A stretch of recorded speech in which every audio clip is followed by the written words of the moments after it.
আপনি একটু পরে মারা যান, কালকে এই মুহূর্তে আপনার ঘরে বিভিন্ন জন বলা বলি করবে, আহারে ও এইটা করছে, ও গতকালকে বাজারে গেছিল এই টাইমে। পরের দিন বলবে, আহারে ও এই শীতের কাপড়টা পরতো। তৃতীয় দিন বলবে, ও আসলে এই সেই। চতুর্থ দিন ভুলা যাবে আস্তে আস্তে। পঞ্চম দিন মোটামুটি, আস্তে আস্তে 1-1.5 মাস যাবে। গতি পৃথিবীর মতো চলতে থাকবে, আকাশ আকাশের মতো থাকবে, বাতাস বাতাসের মতো থাকবে। আপনার বন্ধু টন্ধু যারা যার যার কর্মস্থানে সে মতোই করবে, কিন্তু আমি আপনি কবরে থাকতে হবে। এটাই চূড়ান্ত বাস্তবতা।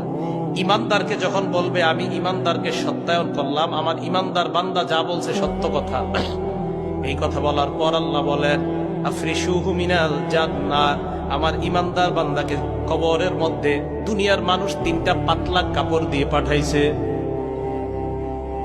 আল্লাহ বলবে আফরিশুহু মিনাল জান্নাহ, আমার বান্দার কবরে আমার বান্দার শরীরে জান্নাতের পোশাক পরায়া দাও। এরা পাতলা কাপড় দিছে, ওকে জান্নাতের পোশাক পরাও। আফরিশুহু মিনাল জান্নাহ, তার কবরে জান্নাতের বিছানা বিছায়া দাও। ওয়ালবিসুহু মিনাল জান্নাহ ওয়াফতাহু লাহু বাবান ইলাল জান্নাহ।